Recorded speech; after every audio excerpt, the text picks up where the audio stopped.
cold here, so yeah, the whole deal, but very happy to be here with you this evening. And we're going to dive into work stress and burnout, in particular burnout, and coming at it from an angle of how we can change our approach to work to mitigate the risk to burnout.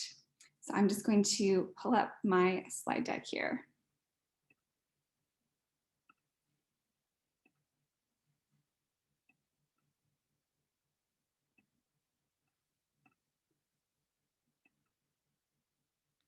Wonderful. So sometimes, just so it's a little bit more personal when I was looking at the screen, I do like to stop sharing my screen and just talk as well. So if the slides suddenly disappear, they didn't fade out by themselves. That's intentional so that sometimes you can see my face instead of always looking at the slide deck. So I want to start by sharing my story, my experience with burnout before we dive into the nitty-gritty of identifying it and overcoming burnout in the workplace. And then once we do that at the end as well, I'll try to leave some time for questions. I know many of you are likely struggling with work stress and potentially burnout right now, as well as other challenges around work, like working remotely or reintegrating into the office as things are constantly shifting. So we can talk a little bit about that towards the end when we get into questions as well. So for myself, my story with burnout was a little bit unique, and you'll see why when we get into the section on identifying burnout, but it was very much a consequence of pushing my body way too hard. In 2017, I was doing way too much. It was January, and the previous semester, my dad had been diagnosed with leukemia. He'd been in and out of hospital, receiving chemotherapy all term. I had been studying in the hospital. I was doing my undergrad at the time. And the load, the burden of having a sick parent meant that I had to make a lot of adjustments to my work and to my life. I had to drop a course. I had to step back from volunteer projects. I had to take on less at work. So when January rolled around and my dad was in remission, I decided that I had to make up for lost time. Not be compassionate with myself for the difficult life circumstances, not be patient with myself or accept that it's okay if you have to make changes in your life for something like someone being sick. No, not that. I had to make up for lost time. In January, that's exactly what I did. I got approval from my university to take an overload of courses, 6 instead of 5. I jumped in full tilt to volunteer projects. I was back to my regular work schedule. I had everything on the go. My workload was insane, but I had a plan. I was going to be able to manage this whole massive workload because I was going to do self-care. Once a week, I had a weekly yoga class that I was going to every Monday. And I also had my gym regimen. So every morning I was in the gym. This plan went awry very quickly. Within a couple weeks, I got really sick, flu, fever, in bed, the whole 9 yards. And the moment I was feeling remotely better, I was back at it. Back to work, back to volunteering, back to my overload of courses, back to my weekly yoga class self-care. And it was in that weekly yoga class that I collapsed and hit my head on the floor. My body said absolutely not to the insane workload that I was subjecting myself to. I wish that was the end of it, but it wasn't. I was taken from the yoga studio to the hospital, where I was assessed for a concussion. Did you know that you can win a concussion assessment? You can, and I did. They make you do all of these balance exercises when you do a concussion assessment. But here's the thing. I used to be a competitive athlete, and I was a cyclist. So to train for sprints, I would stand on an exercise ball, holding a med ball, and I would do squats. So my balance was amazing. When they had me do the concussion assessments and they said, stand on one leg, I could do it. So even though the words were swimming in front of me when I tried to read a sign, even though my head was pounding, Even though I felt nauseous, I felt absolutely terrible. I said to myself, if you can just pass the assessment, then you're okay. I was not okay, but I powered through. I passed the assessment. They sent me home. They said, okay, we'll take a couple days off, even though you passed this assessment, just in case it's a concussion, just in case there is one. So that's what I did. I took 2 or 3 days off, and then I got right back to it, back to work, back to volunteering, back to my 6 overload of courses, back to my weekly self-care yoga class. People started asking questions. My friends, my family, they were commenting that I was really irritable. Was I feeling okay? Did my legs hurt? People were asking if my legs hurt because I couldn't seem to walk in a straight line. I was so incredibly dizzy all the time. I couldn't pay attention to anything for more than 30, 45 minutes. So I was leaving classes early, getting people to send me the notes. But I just kept pushing myself. This went on for about a month until finally I blacked out during a stats midterm. It was like the world closed in around me. Everything started to get dark from the outside in until my vision was gone. My friend took me back to the hospital and I was referred to a concussion specialist. The first thing he said to me was, how could you have let it get this bad? But I did because I was putting my need for achievement so far above my own well-being. My goals, my workload, making up for that lost time was so important to me that I was ignoring every sign my body gave me that it was too much, and my body tried several times. Ironically, in my quest to make up for lost time, I was set back further. Because once I was diagnosed with a concussion, I had to pull back from everything. I had to drop 3 of those 6 courses, step away from every single volunteer project, and take 7 months off work. It was harder to visit my dad because I couldn't drive myself to go and see him. Recovery was a long road, and in that time, I had to learn to start listening to my body, to make my well-being a priority so that I could recover and get better. Because with the concussion, if I pushed myself, then the symptoms got worse. They persisted, they didn't go away. So this learning to not overexert myself was imposed on me. But over time, with that recovery, I started to accept it and embrace it and completely change my approach to achievement and start to prioritize my well-being.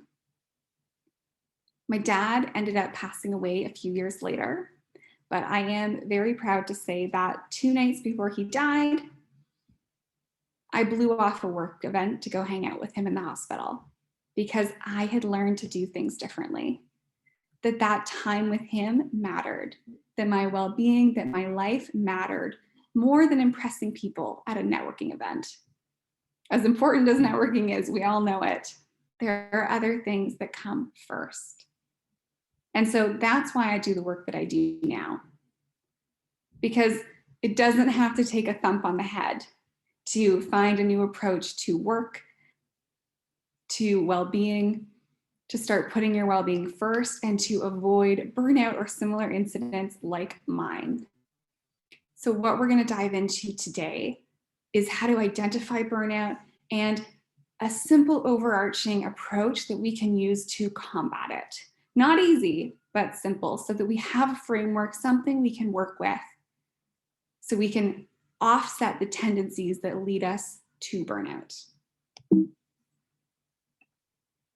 Now, you've probably heard about burnout a lot over the last couple of years. It's been a big buzzword during the pandemic, and it certainly has been on the rise.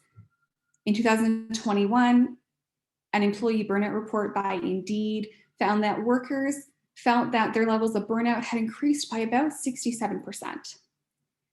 And we've heard this term lots over the last couple of years. It's coming up. It can seem really scary and really overwhelming. You're already stressed about work, and then you hear the word burnout and you're like, oh no, is that me? Do you have to worry about this too? But I promise it's okay. Because even if you're experiencing a high level of work stress right now, you can change your course. You can do things differently. And we're going to focus this evening on what is within your control in how you are approaching your work. Burnout's a big buzzword, but what does it really mean? That's what we're going to dive into first. We're going to talk about how to recognize burnout and then how to recharge your resources and decrease your demands. This is my recipe for overcoming burnout, is finding a balance between demands and resources. Let's get started with recognizing burnout. So burnout is primarily a work-related phenomenon. We hear the term all the time now online, in the media, with all kinds of different connotations. But the standard definition from the World Health Organization is that burnout is an occupational phenomenon that occurs when there's chronic or excessive work stress that has not been successfully managed. This definition is really important because it helps to put some of the responsibility onto organizations. Although this evening we're going to focus on what is within your control, workplaces also have a responsibility to create environments where well-being is possible in the first place. You have the best habits, the best boundaries, the best approach to work, but you likely can think of some companies, there might be some that come to mind, that even if you had everything right, it wouldn't be the right environment. So that's something to keep in mind with this as well. Burnout, there's a lot of personal factors. There's a lot of our own approach that we can take, but ultimately we have to be in an environment, in a workspace that makes well-being possible.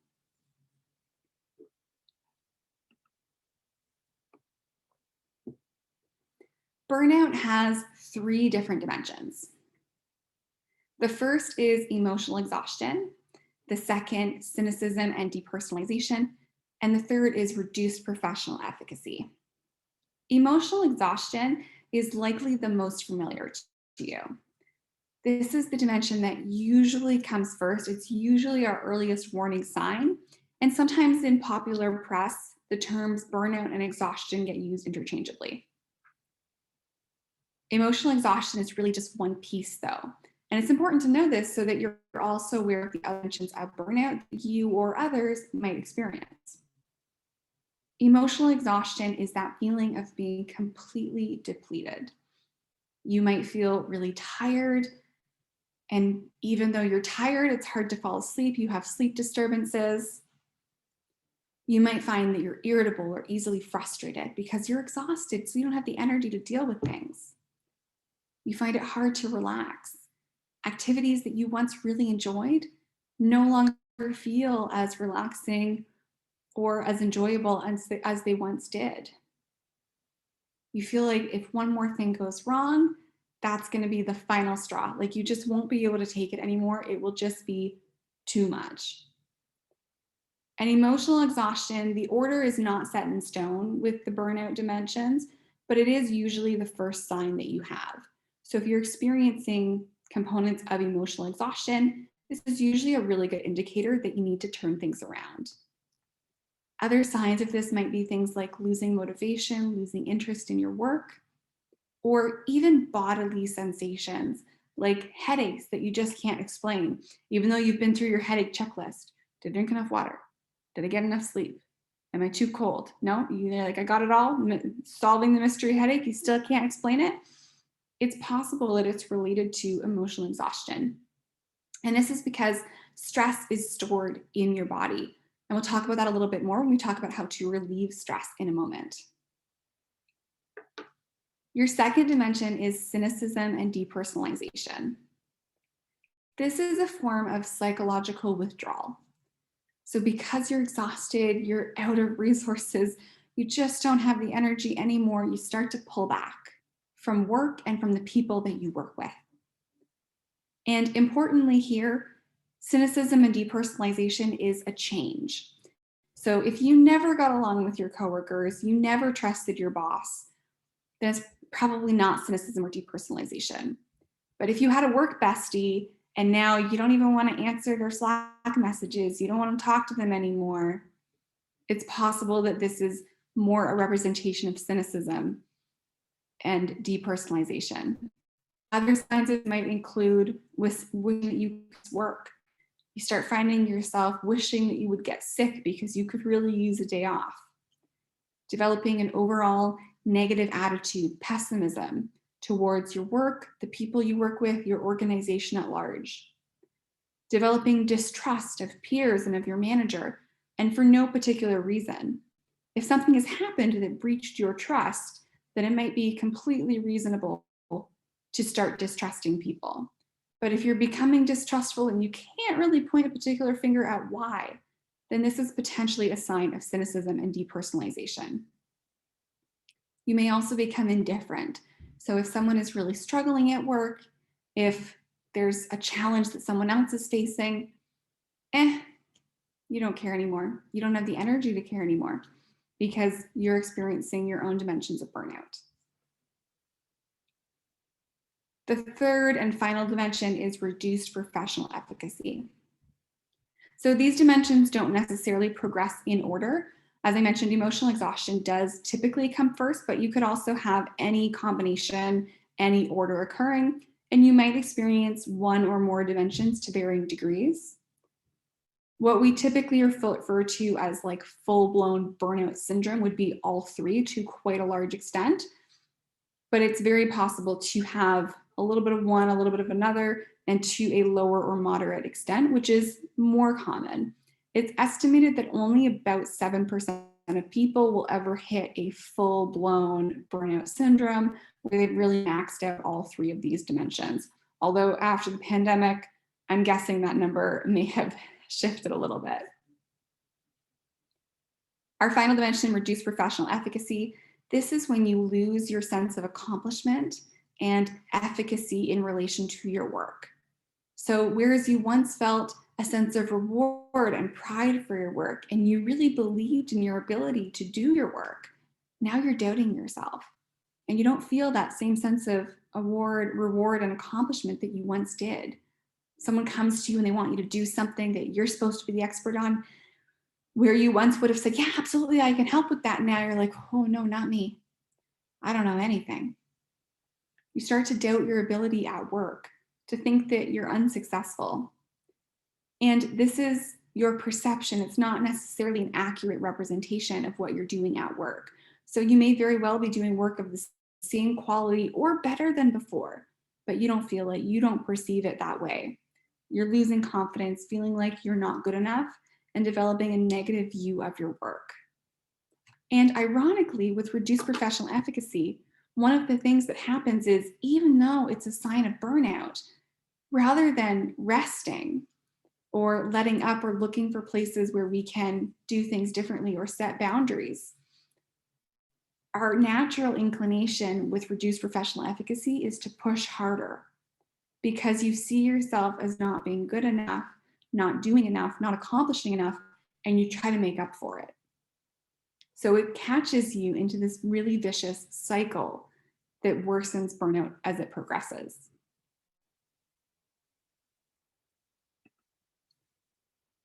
Now, burnout is in some ways very multifaceted and very complex, which you've probably gotten from that definition. There's a lot of different components to it.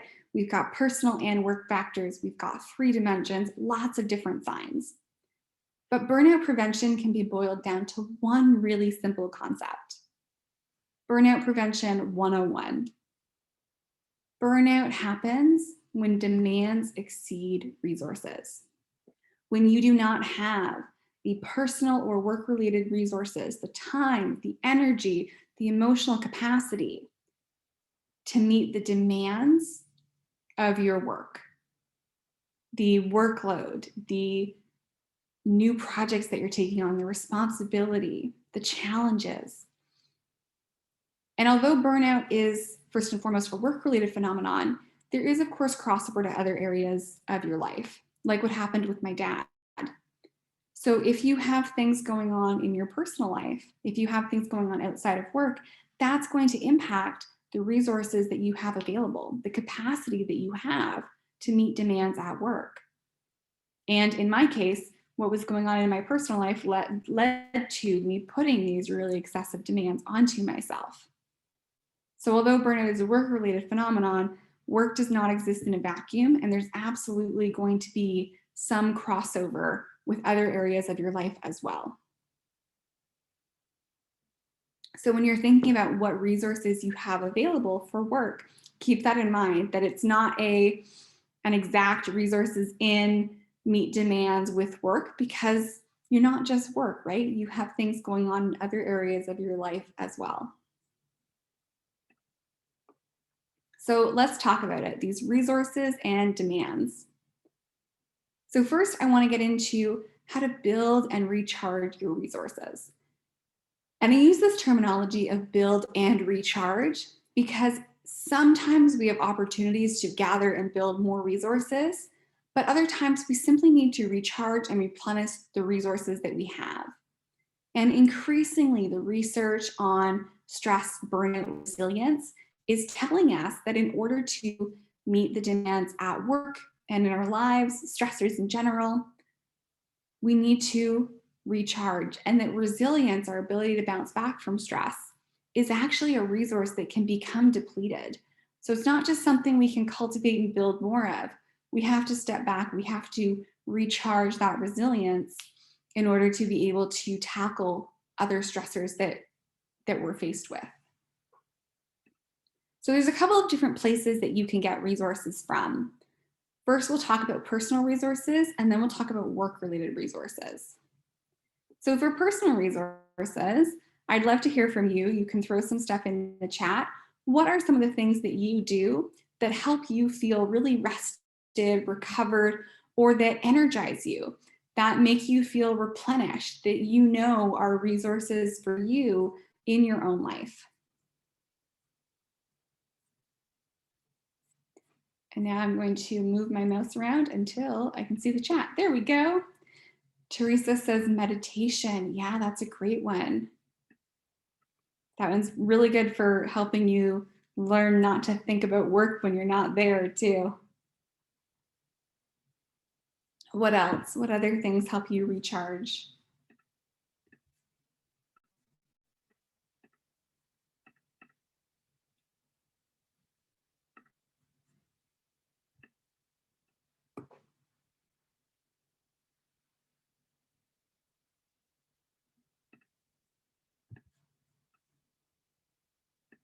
Taking a nap, yeah, always could go for some more sleep.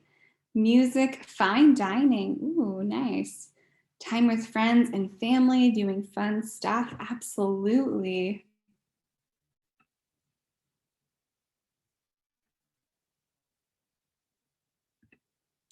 Mary, do you have a favorite type of cuisine for your fine dining? My partner's really into food too. I like French, but I also like Asian. Oh, nice. Italian. Just good food. Getting familiar with Portuguese cuisine this week. There's a food hall here in Lisbon. It's called Time Out Market, and it has a few of the best chefs in the country have set up shop there. So I went and got dinner there yesterday. Oh, it was so good. They love cod here. They love seafood. So I had some of that. Terry says, nature, reading. Alice is taking time to think about how to dial back. Absolutely. So we've got a good gauge on what some of the things are that really help us to feel rested and recharged. And what I'm going to go through with you now are some of the things that can help with stress relief in particular, and why and how that works, so that you can think about how else you might want to incorporate some of these things into your routine to keep building your personal resources. I mentioned earlier with respect to emotional exhaustion that stress is stored in the body. When you experience stress, there's a series of reactions that take place. And there's a couple of different ways that stress activates systems within your body. Stress responses, whether you think about something stressful or you actually encounter something stressful in your environment, this will trigger a stress response. It might be really active, like fight or flight, but there's also lower grade, kind of slow burn stress responses. And that's the response that is responsible for cortisol circulating in your body. And If we don't relieve stress from our body, if we don't process the stress that you're feeling, then it stays with you as tension. You get tension in your head, your neck, your shoulders. You get those kind of unidentifiable, mysterious causes of tension, headaches, stomach pain, things like that, that might show up with emotional exhaustion. As well, if you're doing things like ruminating outside of work, thinking about work, you could be setting off stress responses all over again. And you can't recover when you're stressed. You have to end that cycle of stress, relieve stress from your body before you can really start to effectively recharge your resources. So these are some things that are shown through research very consistently to help us not only replenish resources, but also to release stress from the body. Exercise is first and foremost. Across hundreds of studies, we see it again and again that exercising is the most effective way to relieve stress. And Alessa, of course, loves this because workday movement is her thing. So her and I have talked about how to use movement throughout the workday to relieve stress. And this can be anything from moving around your office to a really vigorous workout.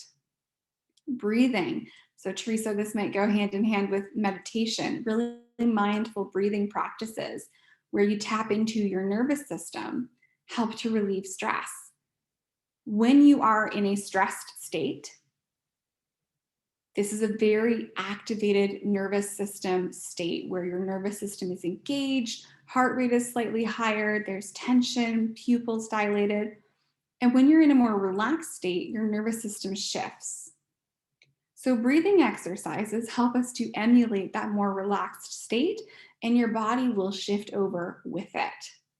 One of my favorites is box breathing. It's breathing in for 4 seconds, holding for 4, release for 4, and holding for 4 again. Big emotional expressions like laughing or crying. So you might want to get on TikTok, look for something funny that you could laugh at, or turn on a show that gets the waterworks going, some Grey's Anatomy, get a glass of wine, cry it out. When we release emotions like laughter and crying from our body, this releases stress and tension along with it. Social interactions, a couple of you mentioned time with family, time with partners. These are really fantastic ways to relieve stress and to recharge. In the last couple of years, the research has shown us that social interaction is even more beneficial than we once thought. When you have positive social interactions with other people, it releases a hormone called oxytocin.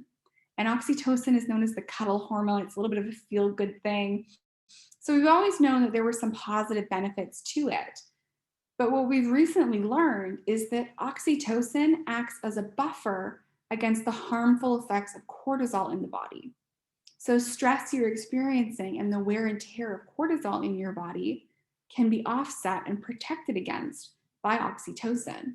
So when you hang out with your friends, your family, your loved ones, not only does it feel good and boost your mood, it actually helps to protect you from the effects of stress. This could be through conversations, social interactions, or through physical affection, like a nice big hug, or you could grab your cat, hold them hostage, hug them against their will. That works too. Maybe not for the cat, but it probably works for you. Creative practices. This could be creative about work where you're doodling and getting stuff out on the page, or it could be your own creative practices where you are really engaged in that creative process. Helps to relieve stress. And finally, time in nature. I saw that in the chat as well. We didn't need this way back when, but these days we have research to confirm that time in nature is good for us, and we need studies to encourage us to get outside. But it's so important. Being in nature helps to regulate your nervous system. It also helps you disconnect, get away from the lights, the beepings, the boop, boop, boop, boop, boop, boop, you know, the MS Teams sound when people are calling you. There's none of that outside in nature.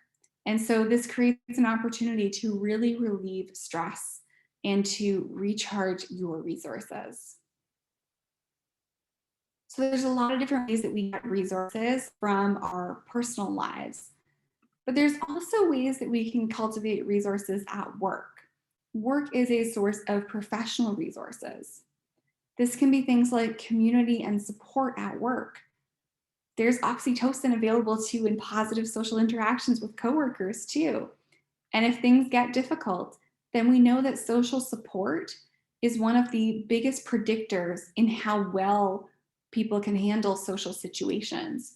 We are hardwired for connection and support. So, building community with the people that you work with, cultivating positive relationships with your managers when you can. If you've been virtual, things like inviting people for a one on one coffee, something where you get a chance to know them a little bit better so that you build that sense of community. Autonomy. This is a big one for humans. We really love to have a sense of control to the point where your brain actually has a whole system in place for when you don't have control. When you feel like a situation is out of your control, your brain says, oh no, we can't do anything about that. I don't want you to waste any energy there. So I'm going to make you feel helpless. It feels terrible. It's very stressful to not have a sense of control. This is why early on in the pandemic, or when you see stories on the news of difficult things happening around the world, you feel that sense of helplessness. It's your brain's protective mechanism to say, oh, we don't have any control here. So we're going to feel helpless instead to stop you from wasting energy. So the opposite of not having control then is having control, having autonomy. So at work, this might look like taking on new projects, taking a really active role in your own development. Go to your manager and say, hey, I want to make sure that I am involved in this process. Here are my goals. If there's nothing immediately in your work that you can take on, take ownership of, then perhaps learning something new, some kind of development or skill at or outside of work that gives you an opportunity to exercise some autonomy over your own learning and development. Clear expectations so that you're not wasting resources trying to do things, trying to meet demands that are not necessarily even there or actually contributing to advancing your goals. Meaning, this is something that we found in some of my own research, is that when you have a sense of meaning at work, you view the stressors you encounter in a more positive light. You feel that they are challenges that you can rise to, as opposed to threats that you have to run away from. And meaning doesn't only come from work that is inherently on the surface kind of meaningful. So for people who work in nonprofits or calling professions like teaching or medicine, it's very evident to them that there's meaning at work.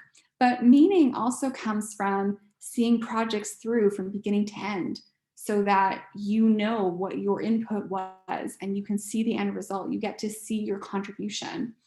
And it also comes from using a variety of skills, getting to try different things.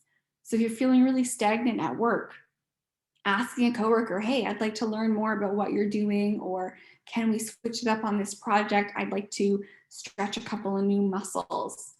These things create a sense of meaning. Work-life balance. This incorporates a lot of different things like taking your breaks, taking your vacation days, making sure that you're using any and all rewards that you have available to you through work, like benefits if you've got them. Take the massages, take the physiotherapy, take advantage of whatever it is that you have and protect your work-life balance. Set boundaries when you're going to check emails, when you're going to respond to calls, and when you're not, and communicate that to your team. This is also something that will partially be determined by the organization. I mentioned earlier, organizations do have some responsibility here. So this is something you can look for. If you happen to be changing jobs, moving into a different role, looking at, okay, what is the work-life balance going to look like in this role? And will it support me in my life outside of work so that I'm able to meet the demands of my job, build my resources outside of work, and have some left over for yourself to do fun stuff that you enjoy. All right. So we've gone through how to increase your resources. Now I want to talk about how to decrease your demands. So I'm going to focus on work specifically for this because life outside of work, there's so much going on, so many different demands that you might encounter that it's not possible to fit that all into one presentation. And because when it comes to burnout, really we're focused on the work demands. So that's what we're going to dive into. Specifically, I want to talk to you about some of the demands that we may place on ourselves inadvertently and opportunities that we have to approach work differently so that we can reduce the demands we're encountering. So there's a few different personalities that are at the highest risk for burnout. If you feel comfortable doing so, you can throw it in the chat if you relate to any of these. The first is perfection. If you are a perfectionist, then you have this belief that things have to be perfect. And this can be really exhausting because perfection does not exist. It's usually coming from your own standards of perfection that you've developed that are not necessarily realistic and maybe ever changing. And you can expend a lot of extra energy trying to make things perfect. The second is people pleasing, feeling like you have to please everyone. If you're a people pleaser, you are seen as very kind, very helpful, but you also have a tendency to overcommit, to take on too much because you want to be that person who says yes, who's helpful to other people. And that's okay sometimes, but recognize that when you say yes to people, that's you giving away resources. And sometimes you will want to do that, and other times you might not. Type A, and this one is me.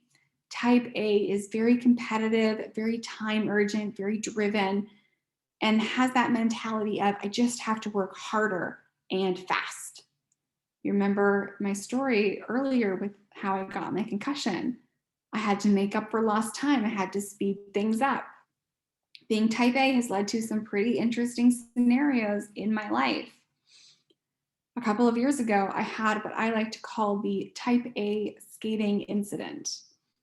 I live in Ottawa, Canada, which is home to the Rideau Canal. The Rideau Canal is 7.8 kilometers long, which is about 5 miles long, and it is the size of 90 Olympic skating rinks. So in the winter, it becomes the largest outdoor skating rink in the world. What people will do in Ottawa is skate commute. So you start at one end outside the downtown, and then you skate to work if you work downtown. So a couple of years ago, that's what I did. I now live downtown, but at the time I didn't, and I was working downtown. So I took the bus to one end of the canal, and then I would get on the ice, put my skates on, and skate to work. So one morning, I'm out there for my skate commute, and it is 7 in the morning, 7:30 in the morning. It's a beautiful day. Pink sky, clouds coming in, beautiful morning. And I start skating. And I'm skating for a couple of minutes, enjoying the scenery, enjoying the morning, when I come to a massive fence. And the fence is up because there's a section of the canal that isn't fully frozen, so you can't skate on it. That section is a kilometer long, about 0.7 of a mile, I believe that would be. And I go, oh no, I'm skating to work. What am I going to do? I have to get around this as fast as possible. I have to get around this 0.7 of a mile section of ice as fast as I can. To go, timer, I can just like type A tunnel vision mode. And I want to be very clear for what happens next. I have my skates in my backpack, or sorry, my boots. My boots are in my backpack. So I'm wearing my skates, my boots are in my backpack, and I think, gotta go. I don't have time to change my footwear. I don't have time to put my boots on. So I grab my skate guards, the plastic pieces that you use to cover the blades. I pop those on over top of my skates, and I clunk up the staircase to the sidewalk with my skates on and proceed to try to walk 1 kilometer, 0.7 of a mile in skates because I am in such a hurry to keep going and get to work. It's supposed to take you about 12 to 15 minutes to walk that far. 15 minutes later, I was not halfway because walking in skates, let me tell you, it is not a fast way to walk. Clunk, clunk, clunk, clunk. No. So once again, this type A tunnel vision, I gotta go need for speed actually slowed me down. It would have been much faster if I had just put my boots on. Instead, I had to call an Uber, got into my Uber, still wearing my skates, with my Uber driver cracking jokes about how I was very Canadian. He says to me, "Are you from Canada?" I says, "Yes." I say, "Yes." He goes, "Mm-hmm. You've been in Canada a long time." Yes, I have. Born and raised. That's how you end up walking in skates. When I was a competitive athlete, I was once doing a race. And with about 25 kilometers to go, I suddenly hit a wall. I couldn't go anymore. I couldn't push myself any harder. I was exhausted. And I thought to myself, wow, I'm just, I'm not keeping up with the other women. I haven't trained enough. Maybe I haven't worked hard enough. I'm going to just have to push myself to get to the end of this thing. So I go and pushing, pedal down, just trudging on. I've absolutely lost my ability to go fast, but I am just pushing through the slow and steady that I can. And it's hard, it's grueling, I'm sweating. I just can't seem to pick up the pace. And this truck is behind me. And I'm like, what is going on with this truck? It's always there. And the guy's trying to wave at me. And I'm like super creeped out. Why is this guy bothering me?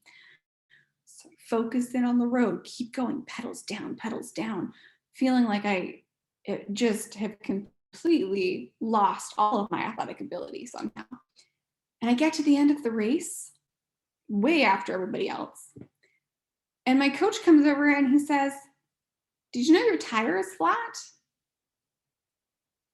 No, I did not know my tire was flat because I was so in my type A tunnel vision that it never occurred to me that the problem might be something other than myself, other than my ability to push myself or work hard. And that truck that was following me, trying to wave me down, they were trying to give me a new wheel because they could see that my tire was out. That was the race support vehicle that was trying to catch up with me to give me a tire, but I was putting them in the rear view as I was trying to push myself ahead. So in all of these scenarios, I created way more work for myself and didn't actually get me any further. And that's one of the big common things with these three personality types, with perfectionism, people pleasing, type A. These are just different ways that you create more work for yourself. You place increased demands on yourself through trying to make things perfect, through trying to please everybody, by trying to just push yourself harder. And those demands, they don't necessarily progress you forward. They don't necessarily contribute to your goals. The other common factor with these three is that in all three, when you're in it, you are focused on something outside of yourself and outside of your own needs and well being. With perfectionism, it's these unrelenting standards, these things that you have created that for some reason you have to achieve and that you are focused on more so than your own needs. With people pleasing, very much looking at others to say, okay, I have to impress this person, I have to please this person, I need these people to think this of me, and completely ignoring what your own needs are for your own well being and for your own goals. Type A, competition. Sometimes competition's against yourself, but against other people and trying to go fast, trying to impress everybody. Looking at everything except what you need to take care of your well being and to be successful, and putting these extra demands on yourself that ironically can set you back. So, what you want to do is look at these kind of approaches and say, okay, when are these coming up for me? And how could I potentially scale back on these? So, for perfectionism, one of my favorite strategies is to set really clear goals and expectations for projects, for work, possibly with another person, with a boss, with a colleague. Set those goals, get clear on those expectations, and then write down the actions that you're currently taking. So, not what you should be doing, but the actual things that you are doing, that you are working on. And then you take a really hard look at that and you highlight the ones that are contributing to the project and you highlight the ones that are extra. that are pushing to be perfect. And those are the things you look to stop doing. I worked with a woman a couple of years ago. We were teaching an MBA course, and the final assignment was a reflection project. So I went through and I marked all of these reflections. And so there were, 60 of these or so, something like that. Anyways, whatever it was, it had taken me about 12 hours to go through them. And when I read students' work, I read it, I grade it, I forget what they wrote. I move on to the next thing. And so I had given them this great feedback, everything was done. And my colleague, the professor I was working with at the time, she came to me and she said, I think we could make this so much better. Let's add more feedback. Let's add more details. Let's get in there. Let's do more. And I said, ooh, I don't remember what everybody wrote. So for me to do that, I'm going to have to go in and reread every single assignment. That's going to take me another 12 hours. I don't really have that. And she says, oh, no problem. I'm going to do it. And I said, hold on. I don't want you to put your time into this either, because it's not bringing additional value to our students. There's already good feedback in there for them. If you go in and you add more, it's a little bit better. Some of them might notice, but most of them won't. And the ones that would notice are the ones who are going to email us with questions anyways. So doing this additional work, trying to make this even better, doesn't actually contribute in this case. If perfectionism is something that resonates with you, a good phrase to embrace is good enough to move on.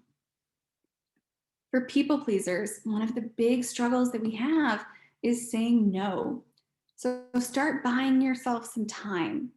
Terry Cole is the author of a great book called Boundary Boss. She has a rule that I have implemented that I love. It's called the 24-hour rule.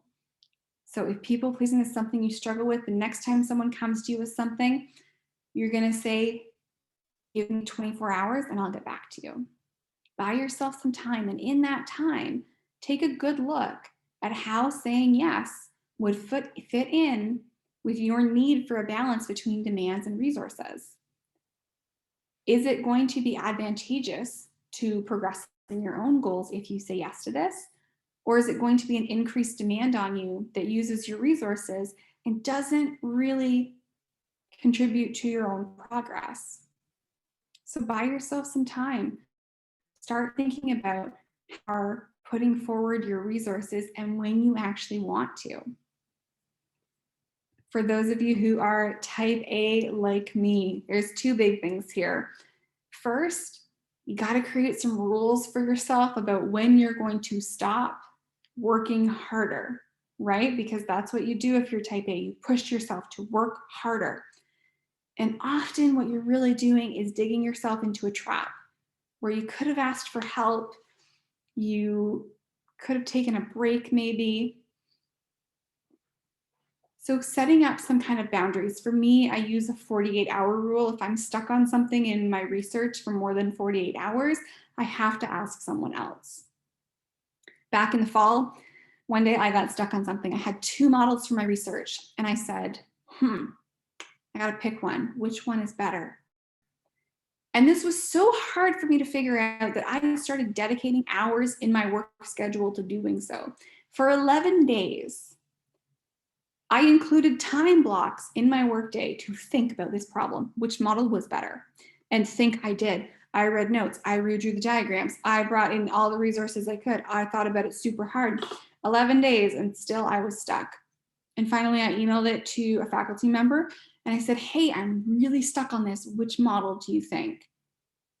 And I get back one of those really short sent from my iPhone emails that says, do both are great. That is 11 days of my life, like 15 hours that I could have had back if I'd asked for help sooner. So creating some rules with yourself when you're going to ask for help, and also start timing your work. How long are you actually working for versus when are you falling into these traps of, I'm still working, and then you check your phone and you put it down and you go, I'm still working, and then you do it again and the cycle repeats. You need breaks every hour or so. But when you're a type A person, you like to try to push through those to really push that further. Biologically, it's not even that possible to do so. So setting some timers for yourself, setting some structures for when you're going to take breaks so that you don't fall into those just work harder traps. Now I know we're right at 7 p.m. here, but we started a little late. So are you all okay if I carry on for a couple more minutes? Okay, great. Yes. So to sum up then, when we're dealing with this type A perfectionism, people pleasing, the big question to ask yourself is, does your effort align with your goals? Are the things that you're doing helping you move forward?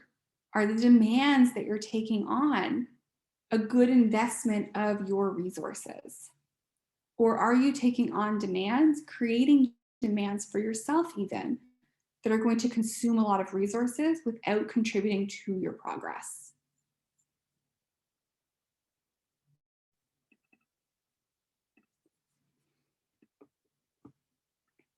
A couple of simple steps for this to create this alignment between your demands, your resources. Whether it's perfectionism, people pleasing, type A, define really clear goals. What is it that you need to be doing and working towards? And then ask yourself, how are the actions that you're taking aligning with your goals? And sometimes the answer is going to be, you know what? This would make the project a little bit better, but not a lot. This doesn't actually contribute that much. Sometimes the answer is going to be, wow, I am completely far gone. I'm on the wrong thing right now. And that's okay. Say, okay, I spent some time on that and now I'm moving on, I'm getting back on track. So that we stop wasting our resources on demands that don't actually help and that only burn us out. I like to think about all of this as a threshold. And the example I like to use to explain this is with sports, because of course I'm an athlete. So I want you to think about swim races, competitive swim races, like in the Olympics. You have some very standard events, like 100-meter freestyle, for example. 100-meter freestyle has not only the fastest time of that event, like in the Olympics, but there's also world records. There's world record holders for the 100-meter freestyle. And this is possible to have this world record because everything is standard in a swim race. The pool is the same length. The pool is indoors, so you don't have all of the elements that you're subjected to. It's a very standardized race. So you can have world records. In a bike race, though, if you think about a race like the Tour de France, the riders have multiple stages over multiple days, and you don't hear much about world records or records in general with the Tour de France. You hear the winners, but you don't hear about records. And this is because keeping track of world records doesn't really make sense for a road race. And the reason for this is that the terrain is constantly changing. The race is changing. The event, the way they've set it up, it's not as consistent or standardized. If you do a 50-kilometer bike race in Canada and you do a 50-kilometer bike race over here in Portugal, the roads are going to be different. It's a completely different race that you're doing. What's more, in a race like the Tour de France, the riders are doing stages. So every day they have a race. So you do one race and then you have to recover that evening to be able to get up and do the next race the next day. And so because of these things, when I was an athlete, my coaches would always tell us, save your legs. And what they mean by that is conserve energy where possible. If you win a bike race on the road by 3 seconds, you win. If you win by 30 seconds, same win. 3 minutes, same win. 30 minutes, very impressive, but still the same win. There are no records to be had. There's nothing more impressive to be gained. You simply won the race because we're not keeping track of world records in bike races. Work life is a lot more like a bike race than a swim race. Where the swim race is very standardized, and we try sometimes in our heads to tell ourselves that work and life are standardized, that we can have perfection, that we can have these amazing standards that we're going to hit, that we're going to impress everybody, we're going to please every person that we encounter. That's not what happens. Because work and life is more like a bike race. Things are changing constantly. The course looks different from day to day. When you go through your race one day, you still have to get up the next day and do another race. So if you're borrowing from tomorrow to meet the demands of today, then eventually that's going to come due. You're going to be tired. Rather than trying to set a world record, all you have to do is win the race, is win your own race. Focus on what it takes to be the best in that own race that you are running for yourself. At work, what does that look like? Reaching your goals, but not necessarily doing a bunch of extra stuff of perfectionist and type A people pleasing. Focusing on your well-being as part of what your best looks like for you, what your best life looks like. So we take this approach of recognizing that work and life is always going to look different, that you have to get up again the next day and race again, and that things are always going to be changing. And when you think about it this way, you start to find that there is this place, this is what I call the threshold, where you can do some things, you can push yourself, but then you hit a point where doing more doesn't get you more. Whereas in a swim race, you could set an Olympic record. On a bike race, you just need to cross the finish line, your own finish line, your own race. So let's put this all into practice before we wrap up. When it comes to burnout prevention, recovery, it is a long-term commitment. This is not going to be a one and done. A weekend at the spa is wonderful. I want it. I want you to have it. But that's not a long-term solution to burnout. It's a long-term commitment to your well-being and to finding that threshold where you are focused on winning your own race for you that has both the achievements that you value, but also your well-being. Taking your breaks, taking your vacation days, using the time that you have available to you to rest, recover, recharge, do fun things. Listening to your mind and to your body. You now know the burnout signs. Pay attention to those, listen to them when they come up, and start small. If you've come through this talk today and you're like, wow, I am not doing any of that, that's okay. That's totally fine. Pick one or two things, maybe one personal recharging thing and one way that you're going to change your approach to work, and do a little bit at a time. That's what's most sustainable. It's when we make small changes that we can implement again and again, that we can repeat and that fit into our lives. So I'll take questions in a moment. I first just want to thank you all so much for being here. If you want to connect with me further, you can find me on TikTok, Instagram, join my mailing list.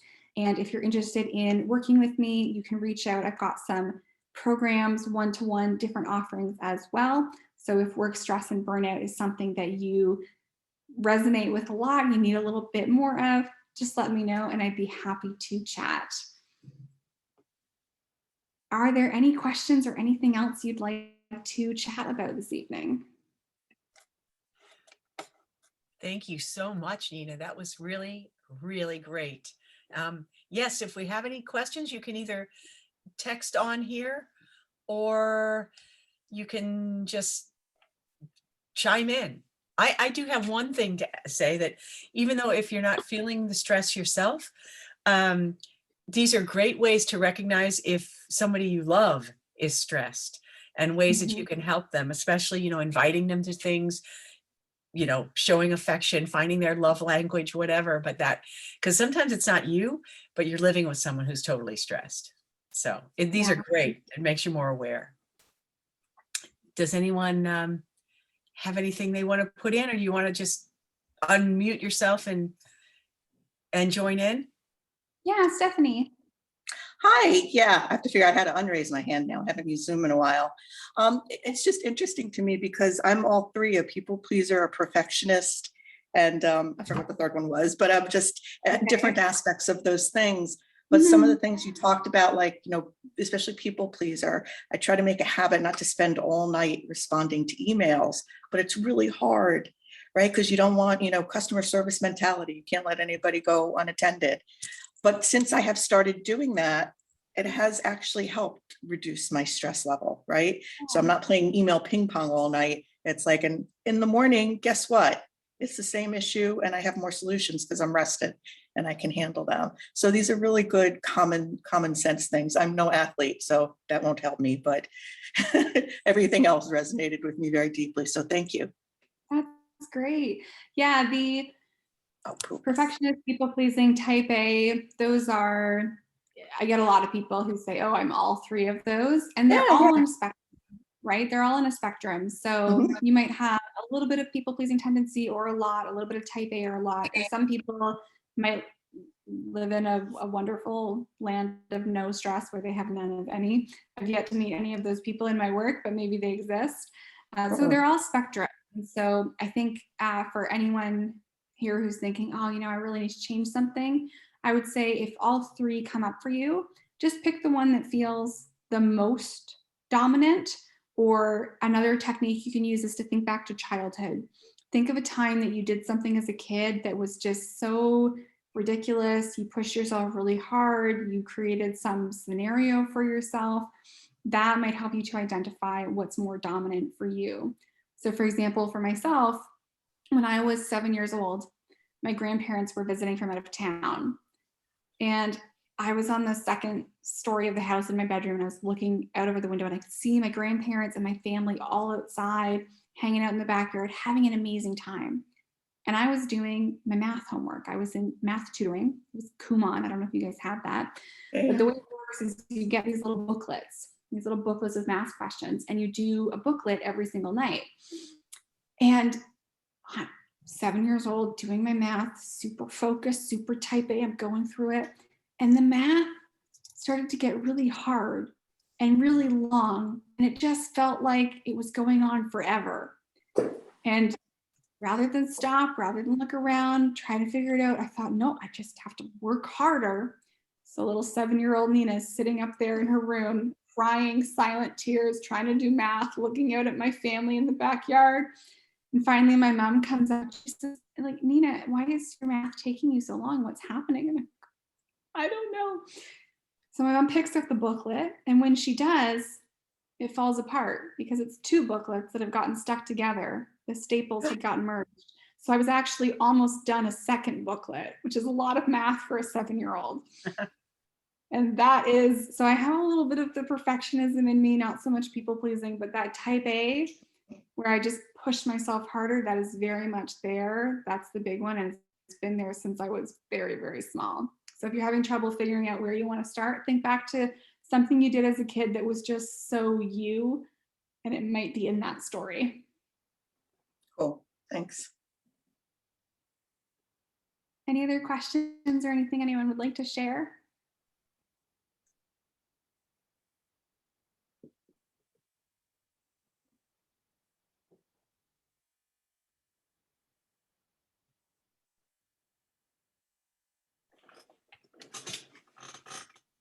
Anybody? Well, if not, I think that this was a fantastic presentation. Really, it gives so much to think about. It's probably something, like I said, if you're not stressed yourself, you know somebody who is. So this was fantastic. Thank you so much. You're welcome. Everybody, thanks so much you can unmute yourselves if you'd like, and you can. So, so happy that you would stay with us while you're in Lisbon and you're doing this on a different time zone. Really appreciate that. But it was really great. So I want to just thank you again. And I think everybody, I speak for everyone when they say they really appreciate these tips. And yeah, everybody needs to work, right? Needs to work on that, but don't stress about it. Anyway, so I will say good night. Thank you for joining us tonight at Murray Hill Institute. This was the last program. Look forward to the fall when we'll have some more programs available. And just have a wonderful night. And thank you, Nina. Thanks so much, everyone. Have a good night. Thank you. Take care. Good night, everybody. I'm going straight to bed. Oh, good. Good. All right. Well, enjoy the rest of your time in Lisbon. Okay. Thank you. Okay, bye-bye.